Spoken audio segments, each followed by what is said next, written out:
Allahabad high court के justice Shekhar Kumar Yadav को हटाने की मांग हो रही है और यह मांग कौन कर रहा है? वो व्यक्ति कर रहा है जो आतंकवादियों, अलगाववादियों, कट्टरपंथियों, जिहादियों का मुकदमा लड़ता है।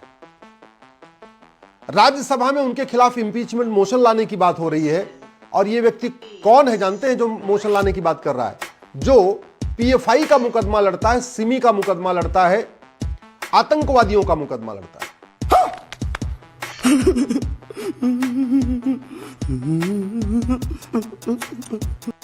एक नेता ने भी भारत के मुख्य न्यायाधीश को चिट्ठी लिखी है।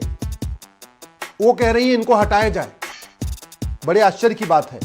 सबको फ्रीडम ऑफ एक्सप्रेशन है, सबको फ्रीडम ऑफ स्पीच है, लेकिन हाईकोर्ट के जज को बोलने की आजादी नहीं है। जो बार बार कहते हैं कि फ्रीडम ऑफ एक्सप्रेशन दबाया जा रहा है, बोलने की आजादी छीनी जा रही है, वो लोग नहीं चाहते कि हाईकोर्ट के जज एक बार अपनी बात खुल के कह सके।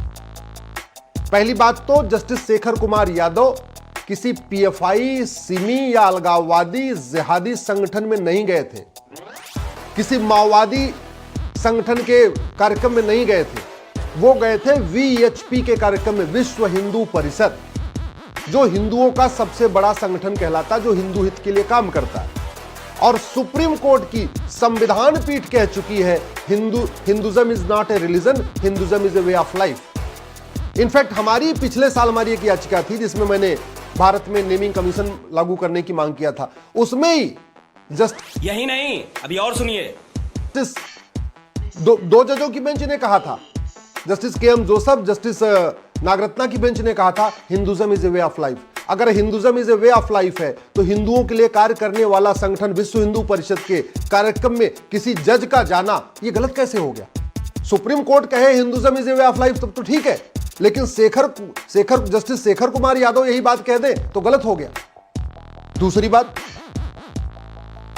जस्टिस शेखर कुमार यादव ने कहा यूसीसी लागू होना चाहिए, मजहब के आधार पर सारे नियम कानून खत्म होने चाहिए। अरे संविधान का आर्टिकल 13 यही कहता है। आर्टिकल 13 कहता है देश आजाद हो चुका है, देश सोवरिन हो चुका है, देश संप्रभु हो चुका है। भारत में जितने भी 1950 से पहले मजहब के आधार पर नियम कानून है, भेदभाव करने वाले कानून है, वो खत्म होने चाहिए। आर्टिकल 13 यही कहता है। तो जस्टिस शेखर कुमार यादव ने वही बात कही जो आर्टिकल 13 कहता है, तो उन्होंने गलत क्या कह दिया? जस्टिस शेखर कुमार यादव ने यह कहा कि समान नागरिक संहिता लागू होनी चाहिए। 1948 पे इस पे चर्चा हो चुकी है, संविधान सभा में खूब चर्चा हो चुकी है। बाबा साहब अंबेडकर ने कहा कि हाँ यूसीसी होना चाहिए, और वही बात जब जस्टिस शेखर कुमार यादव कह रहे तो गलत हो गए। मतलब गजब का पाखंड चल रहा है भाई इस देश में। एक बात और कही जस्टिस शेखर कुमार यादव ने कि देश बहुसंख्यकों की इच्छा पे चलेगा। वो तो चलता रहा है, पहले भी चल रहा था, आज भी चल रहा है, आगे भी चलेगा। अरे सारी पॉलिटिकल पार्टियां चुनाव के पहले एक मैनिफेस्टो बनाती हैं, उस मैनिफेस्टो में अपने कार्यक्रम लिखती हैं, हम क्या करेंगे क्या करेंगे क्या करेंगे। उसके बाद जनता से वोट मांगती हैं, और देश की बहुसंख्यक जनता जिसको वोट करती है वो पॉलिटिकल पार्टी आके अपने मैनिफेस्टो को लागू करती है। तो चाहे वो भारत हो, चाहे वो पाकिस्तान हो, चाहे वो बांग्लादेश हो, चाहे वो अमेरिका हो, चाहे सिंगापुर हो, चाहे जापान हो, हर देश बहुसंख्यक की इच्छा पे ही चलता है। जहां मेजॉरिटी वोट करती है वही पॉलिसीज लागू होती है। इसमें जस्टिस शेखर कुमार यादव ने क्या कह दिया? एक शिकायत आई है कि जस्टिस शेखर कुमार यादव ने अपनी शपथ का उल्लंघन किया। मैं उनको कहता हूं जरा जजों की शपथ क्या होती देख लीजिए। शेड्यूल 3 में सबकी शपथ लिखी हुई है संविधान की। इसमें सांसद, विधायक, मंत्री, जज, हाईकोर्ट के जज, सुप्रीम कोर्ट के जज, सबकी शपथ लिखी हुई है। उन्होंने अपने शपथ का कौन से शब्द का वायलेशन किया मुझे बताइए।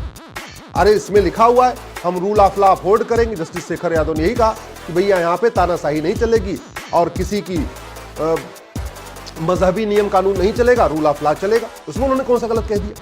उन्होंने जस्टिस शेखर, इसमें लिखा हुआ है कि हम देश की एकता अखंडता मजबूत करेंगे। जस्टिस शेखर कुमार यादव ने यही कहा कि मजहब के आधार पर नियम कानून चलेंगे तो देश की एकता तार हो जाएगी, यूसीसी आएगा, देश की एकता अखंडता मजबूत होगी, भाईचारा बढ़ेगा। एक उनका कहना है कि माइनॉरिटीज के ऊपर हमला है। पहली बात तो मैं इन पाखंडियों से पूछता हूं, माइनॉरिटी होता कौन है? कभी सोचा आपने? संविधान में कहीं माइनॉरिटी कौन है लिखा हुआ है क्या? भारत के किसी कानून में माइनॉरिटी लिखा हुआ है क्या? माइनॉरिटी डिफाइन करना होगा तब तो तुम्हारी बोलती बंद हो जाती है।